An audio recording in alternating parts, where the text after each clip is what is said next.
சத்தியமங்கலம் வாசகர் வட்டர் நடத்தும் பேச்சு போட்டியில் எனக்கு கொடுக்கப்பட்டுள்ள தலைப்பு நூலக நுழைவு என்ன செய்யும்?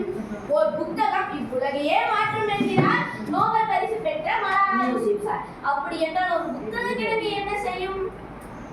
5 ஆண்டு மருத்துவம் படித்தால் மருத்துவர், 4 ஆண்டு பொறியியல் படித்தால் பொறியியலாளர், 3 ஆண்டு கல்லூரி படித்தால் பட்டதாரி. ஆனால் நீ ஒரு நாள் நூலகத்தில் சென்று வந்தால் அறிஞர், பல முறை நீ சென்று வந்தால் பேரறிஞர், ஆண்டு கணக்கில் சென்று வந்தால் அகிலம் ஆழ்ந்தவர், ஆயுள் முழுவதும் சென்றால் நீதான் நீ பேரண்டத்தின் பேராற்றல் உடையவர். இந்த நூலகம் அனைத்தும் செய்யும், ஆனால் ஒன்று மட்டும் செய்யாது.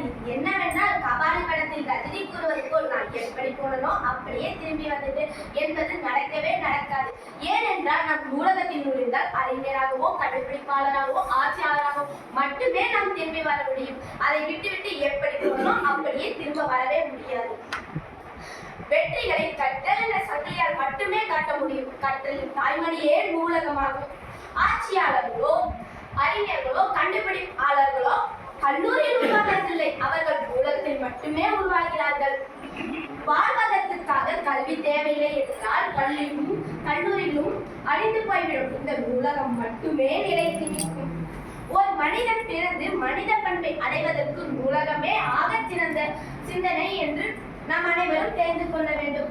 ஆகவே நூலகம் நுழைந்து சமூக பார்வை தோற்றும். சாதி மதம் பாராமல் இருக்க வேண்டும். ஆகவே நூலகம் நுழைவோம், வெற்றி அடைவோம். நன்றி, வணக்கம்.